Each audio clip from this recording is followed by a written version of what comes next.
تو وہ تو ای سی ایل میں اب تازہ ترین دائر ہوا ہے، تو اس کا پرانی تاریخوں میں اطلاق کیسے ہوگا؟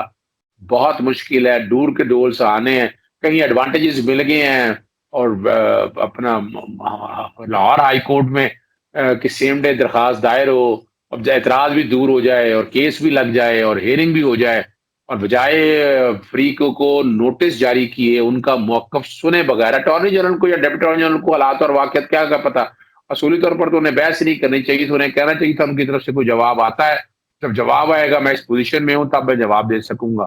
تو یہ آپ کے سامنے پوزیشن سر.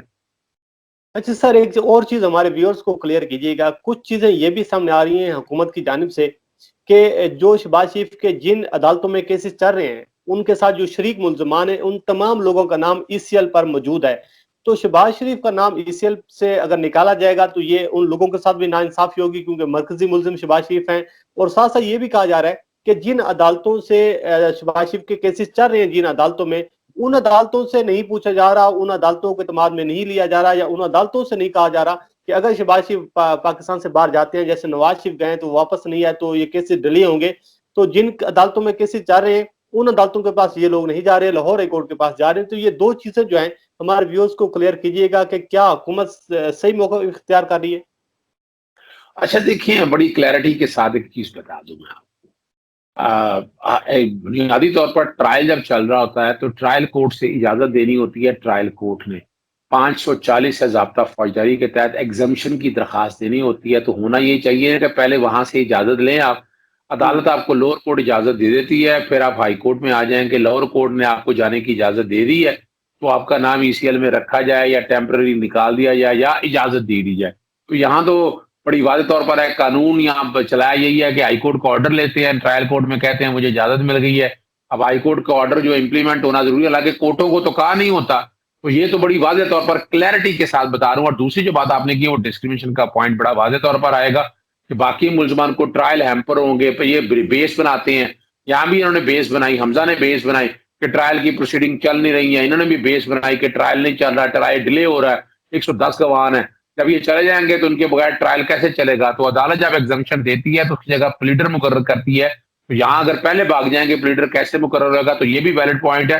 ہاں، اس میں کوئی شک نہیں ہے کہ مارچ 2019 میں غالباً جب صاف پانی اور رمضان شوگر میں جب کیسز چل رہے تھے تو ان میں ای سی ایل میں نام ڈالا گیا تھا، نیب کی طرف سے وہ نام نکال دیا گیا تھا. ہائی کورٹ نے ای سی ایل میں سے انہیں جو آرڈر تھا میمورینڈم وہ انلیگل ڈکلیئر کر دیا، کیونکہ اب یہ نئی انکوائری ہے، نئی پروسیڈنگ ہے.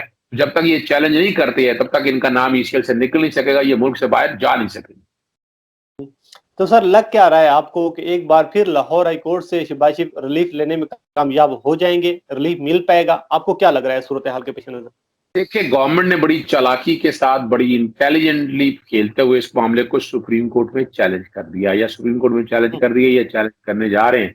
تو ہائی کورٹ کے لیے ذرا مشکل ہو جائے گا معاملہ، چونکہ سپریم کورٹ میں چلا گیا. سپریم کورٹ تک انہیں غالباً انتظار کرنا پڑے گا کہ سپریم کورٹ کیا کہتی ہے. وہ انٹرپریٹیشن جو سوال اٹھائے ہیں اور وہ بظاہر لگ یہی رہا ہے کہ مشکل ہے کہ اب لاہور ہائی کورٹ اتنی آسانی سے اجازت دے دے.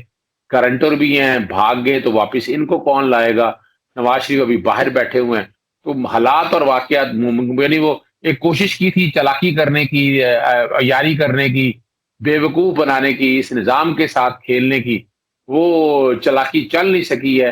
تو الٹیمیٹلی معاملہ جو ہے اب یا دوسرا طریقہ کار یہ کرنا ہوگا، ای سی ایل میں ہے، ای سی ایل میں سے اگر انعام نکالنا ہے تو درخواست دینی پڑے گی، پہلے ٹرائل کورٹ میں دینی پڑے گی، پھر منسٹری آف انٹیریئر کو دینی پڑے گی، وہ کابینہ میں جائے گی. کابینہ کا کام ہے نام ڈالنا یا نام نکالنا آرٹیکل 90 اور 91 کے تحت.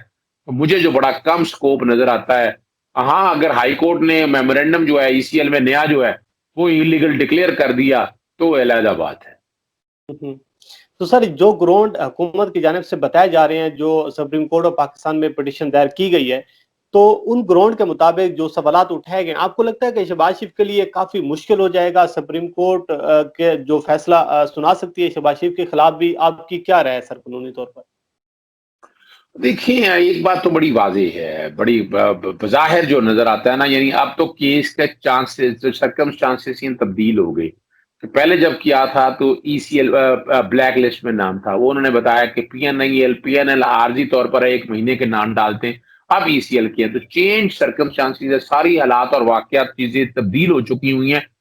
تو 50-50 آپ کہہ سکتے ہیں کہ چانس ہے ہائی کورٹ ان کو یہ اجازت دے، لیکن اگر ہائی کورٹ اب اجازت دے گی اس بات کو تو وہ سوال بڑے آئیں گے، شورٹیوں کی بات آئے گی، گارنٹیوں کی بات آئے گی، اور پھر پہلے کو کیسے انفورس کرانا ہے۔ میڈیکل گراؤنڈ پہ ان کا ویسے ہی نہیں ہے، میڈیکل گراؤنڈ پہ ان کی دیکھیں نا، لاہور ہائی کورٹ کے فل بینچ نے جو ریفری جج کے طور پر ان کی ضمانت جو ہے وہ میرٹ پہ تو دی تھی لیکن میڈیکل گراؤنڈ پہ نہیں دی تھی، تو یہ میڈیکل گراؤنڈ پہ باہر جانا بھی چاہتا ہے تو وہ اسٹیبلش کرنا پڑے گا، میڈیکل بورڈ بٹھانا پڑے گا، جو اس میں ابھی تک نہیں بیٹھا۔ تو سر آپ نے بات کی گارنٹی کی، آپ نے بات کی ہے شہباز شریف جب نواز شریف کے معاملے میں شہباز شریف صاحب نے گارنٹی دی، عدالت نے آج دن تک شہباز شریف سے نہیں پوچھا کہ آپ نے گارنٹی دی تھی شہباز شریف واپس پاکستان نہیں آ رہے، تو شہباز شریف کی گارنٹی کون دے گا سر؟ بڑا اچھا سوال آپ نے اٹھایا ہے۔ یعنی یہ خاندان وہ ہے جو یعنی بڑے کم ایسا خاندان دیکھا ہے جو اشتہاریوں کا خاندان ہے، پروکلیمڈ اوفینڈر ہے۔ یعنی نواز شریف اشتہاری، دو تین میں، 2 ہائی کورٹ میں اپیلوں میں اور 1 نیب کورٹ کی میں، پھر حسن حسین اور حسن نواز اور حسین نواز، پھر اسحاق ڈار، پھر یہی نہ آ جائیں رابعہ عمران، نصرت شہباز، علی عمران، سلمان شہباز۔ یعنی یہ تو سارا وہاں پر جو ایون فیلڈ ہے نا اس کا نام پروکلیمڈ ہاؤس رکھ دینا چاہیے، اشتہاری خانہ رکھ دینا چاہیے کہ یہ سارے وہیں پر جا کر آباد ہوئے ہیں، وہیں بیٹھے ہوئے ہیں، وہاں یہ اپنے ایڈوانٹیج لینا چاہتے ہیں یا فائدے لینا چاہتے ہیں۔ تو اب یہاں اب رہنے کے لیے، گارنٹی دینے کے لیے صرف حمزہ رہ گیا۔ اب حمزہ تو خود مجرم ہے اس سارے مسئلے کے اندر، تو عدالت اس کی گارنٹی مانتی ہے یا نہیں مانتی یہ ایک علیحدہ ایشو ہے۔ نظر یہی آ رہا ہے کہ شاید اگر ہائی کورٹ نے اجازت دی تو اس پہ کوئی رائڈر نہیں رکھے گی، کوئی شورٹی نہیں مانگے گی۔ اب یہ فیصلہ حکومت وقت کو ہے کہ حکومت وقت اس معاملے کو کس طرح لڑتی ہے اور کس طرح اس معاملے کو اگریسیولی دیکھتی ہے۔ سر بہت بہت شکریہ آپ کے وقت کا، آپ نے بڑے زبردست انداز میں جو قانونی نکات ہیں ہمارے ویورز کو سمجھانے کی کوشش کی ہے۔ ایڈوکیٹ اظہر صدیق صاحب کے مطابق اور ان کی قانونی نظر میں جو ہائی کورٹ میں یا کسی بھی فورم پر حکومت کے خلاف توہین عدالت کی کارروائی نہیں ہو سکتی۔ اس کی وجہ وہ یہ بتا رہی ہیں کہ جو آرڈر پاس ہوا، جب اداروں کے پاس گیا تو ادارے اس وقت بند ہو چکے تھے، ادارے جب منڈے کے روز آج کھلے ہیں تو اس وقت حکومت جو ہے ان کا نام ای سی ایل میں ڈال چکی تھی۔